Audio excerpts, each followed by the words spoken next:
I was thinking, so good evening, my dear subscribers. I have 439 subscribers as of now, and this is the second month of my channel, YouTube channel, Talak Nikka. So it's official.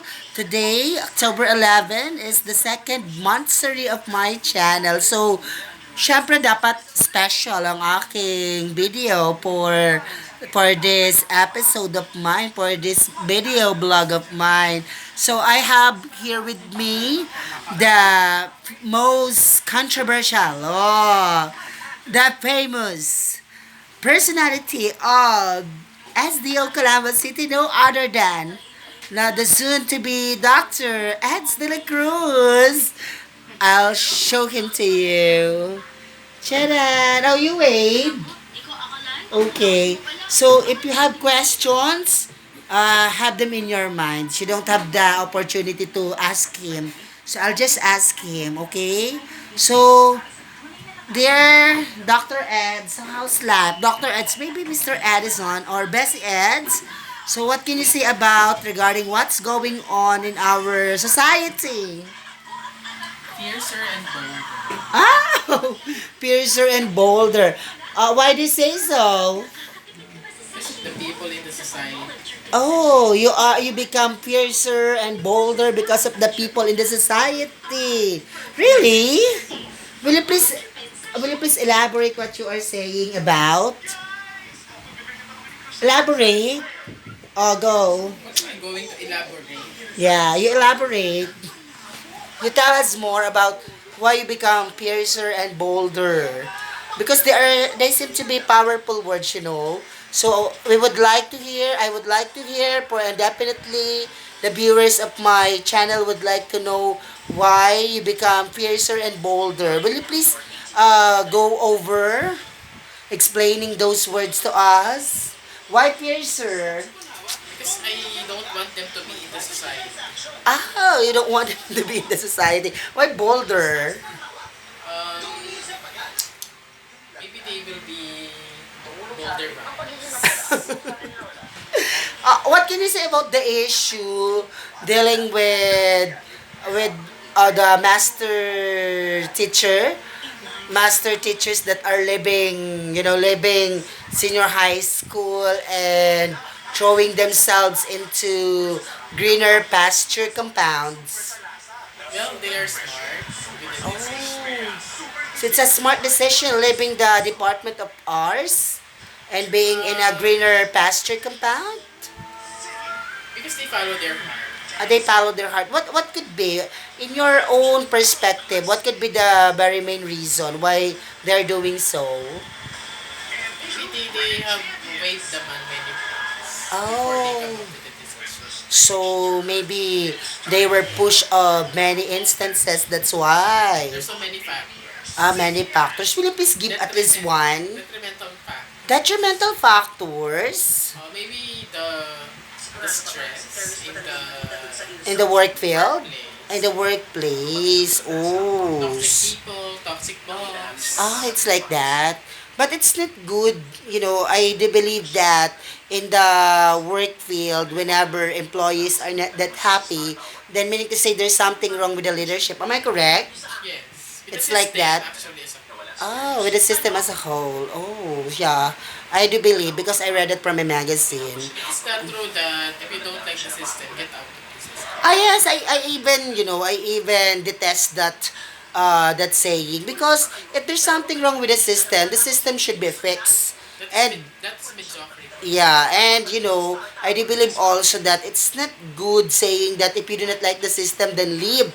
Because if all good people will keep on living, then who will be staying in the system?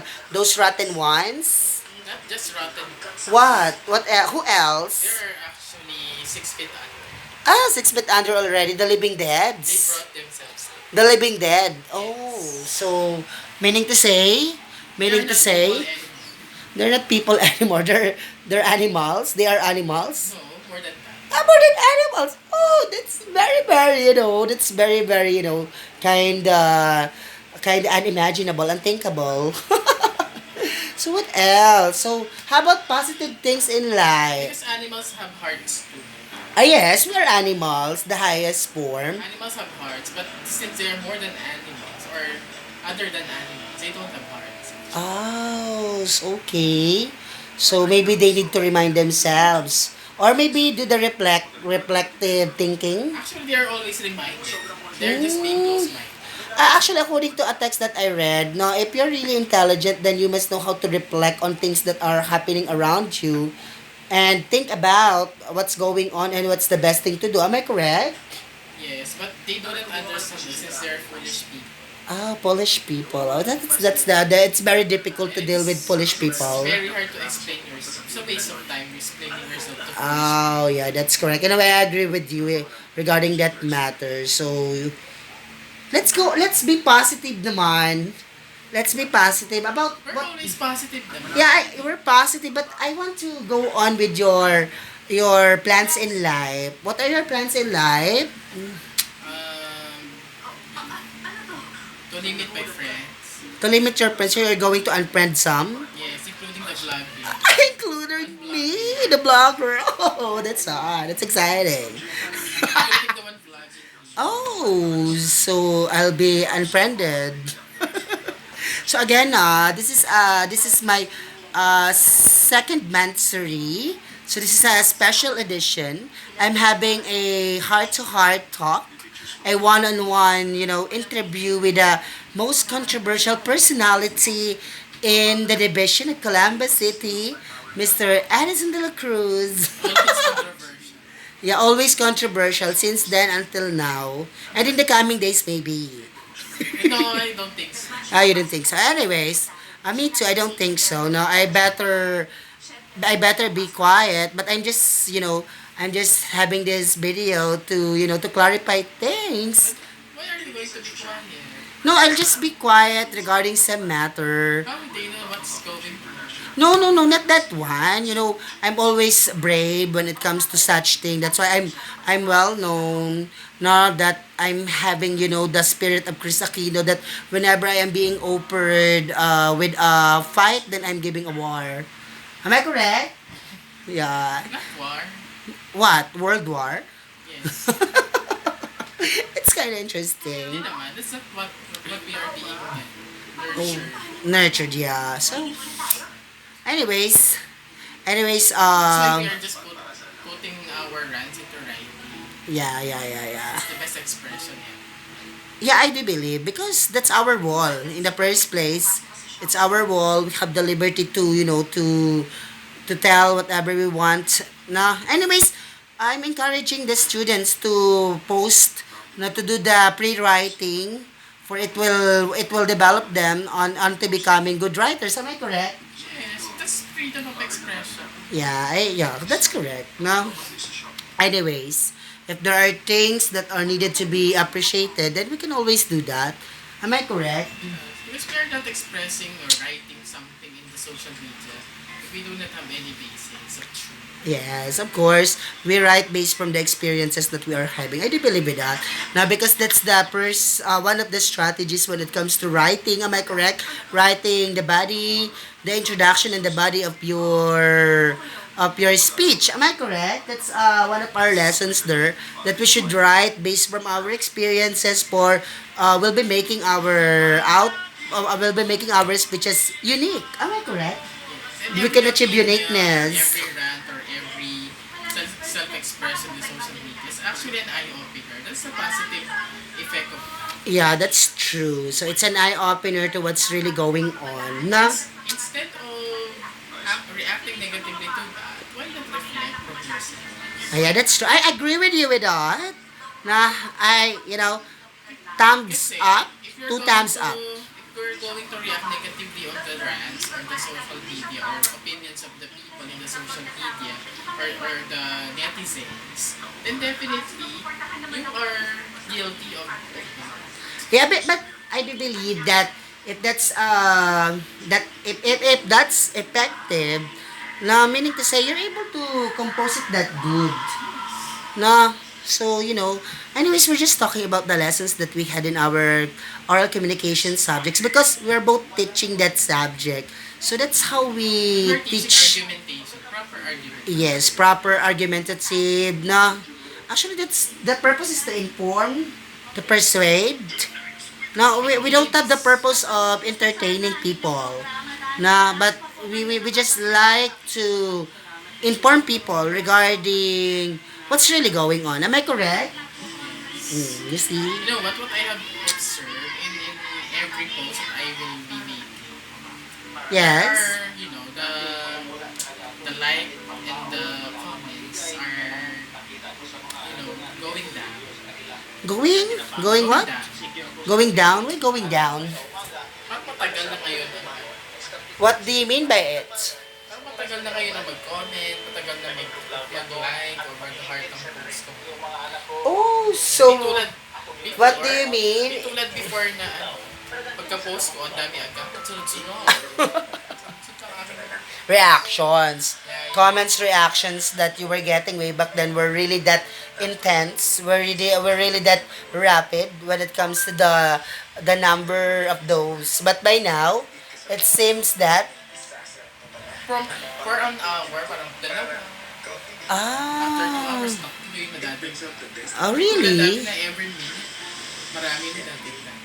Umaabot ang hundreds na tayo. Yeah, you're very famous when it comes to posting something. Now, in my case, I don't even care if people are liking or disliking my Posting something, post. it doesn't mean you really wanted to be famous. Yeah, but in my case, I'm not into, I'm not into caring regarding how many people will be liking, will be commenting on my post. Now, what I just want there is to have a copy of that experience of mine because it serves as our journal nowadays because we no longer have that diary writing. So, instead writing in a diary, you can just post it in your FB wall So that other or people page. could get some inspiration from that. That's Because correct. people will always be having their outlet in the social media. That's correct. That's correct. Highly correct. Okay. So again, this is my second Monthsary special at Talak ni Nikka. My blog is all about Talak ni Nikka, meaning to say, I'm going to say what I want to say regarding whatever topic that I want to discuss. And by now, of course, it's always great having a controversial person, na just like Maka Uzon way back Negative ang then. controversial. Controversial, it connotes negativity? Yes. Really? Because of controversy. What if I use sensational? Yeah, yeah. I would Sensational. So, word choice. Oh, sensational. Okay. Now, so, plants in life. Let's go back to my question. Ang dami naman. To that plants in life, it's only, I'm only having here 13 minutes. Finish my Hi. PhD. You'll finish your PhD. PhD in what? Education. That's PhD in education. Someday I want to finish it too. But I have to finish my master's degree. But I couldn't finish it because of my busy schedule. Same That's as why, that's why I'm I'm thinking not of, enrolled this semester. I wanted to be enrolled in January for me to finish my master's. Then after that, maybe I can follow your footsteps, taking also my PhD. But I want PhD English. Oh, It's actually Philippines Development PhD. really? Philippine development? That's my plan. Oh, that's your plan. You want to replace Secretary Briones? Not that soon. What can you say about the challenge accepted by Mr. Panelo? Would it be great if our secretary in the division in the secretary in the Philippines in our very own department will be taking also the challenge of being a teacher for a day? Canelo just puts himself to be a laughing stock. Yeah, actually. Anyways, he's old enough. Maybe he wanted to be, the a talk of the town. No. But actually, no. That's brave. That's bravery. In a way, the Panelo was brave enough. But the thing there, no, he just allowed the people to prove his ideas to be wrong. Am I correct? Nothing to prove because it's actually obvious. Yeah, it's obvious, but you see, since he experienced it by himself, then definitely the people had have in mind that, oh, napala mo, Panelo, is it? Yes. Oh, what if, going back, what if let's also dare our secretary to be in the classroom with 60 or 70 students inside, and let's put her in a not conducive classroom She'll gonna that. without, Actually, she'll gonna that. yeah, without the proper ventilation. What do you think will happen? She'll be going to that. Oh, yeah.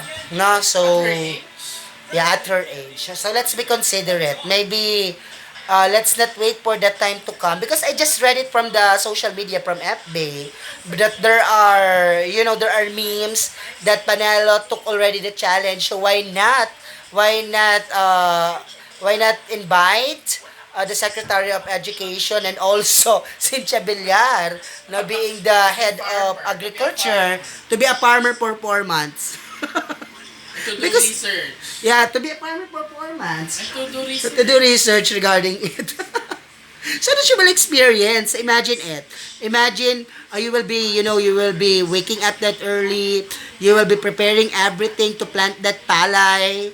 To plant that palay, then you will be waiting for how many months? I think it will take her 4 months before harvesting the palay. Am I correct?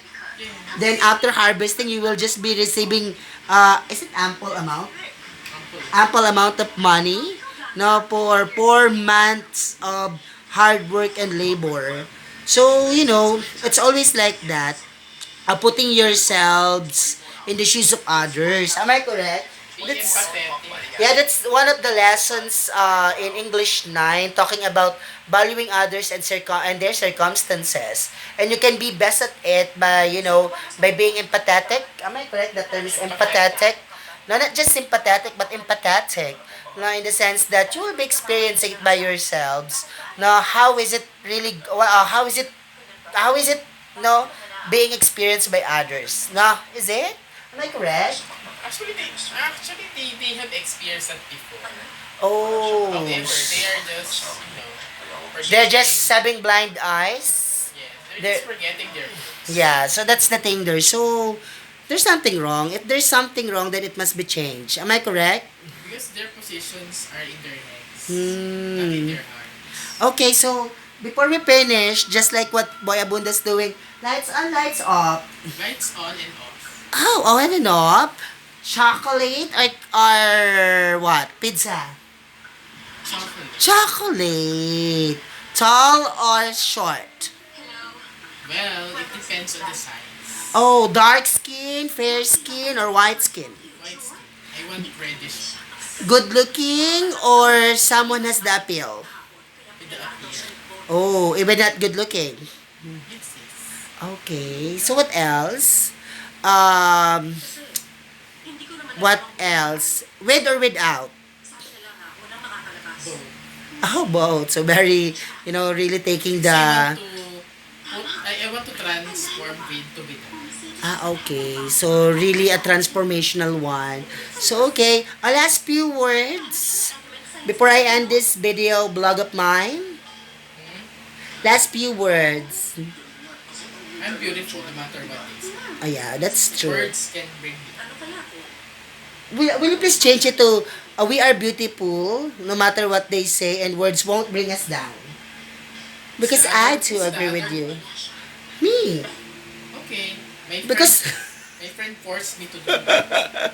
because according to the tips on writing speech, sometimes you do not just need to use the personal pronoun I, but making it conversational as if involving your audience using the we. Am I correct? Yes, because there's only one beautiful here I know. Oh, really? Looking at me, look at me. Okay. Anyways, Since it is his second Monthsary of the blood, yeah. I will say we're beautiful No matter what they no say, matter what they say. words, Words can bring us down. words Can bring us down. can bring us, can't, Can't. can't bring us down. Yeah, you pronounce the T. Okay. Maybe I just didn't hear it. Bye bye. You say bye. Babush.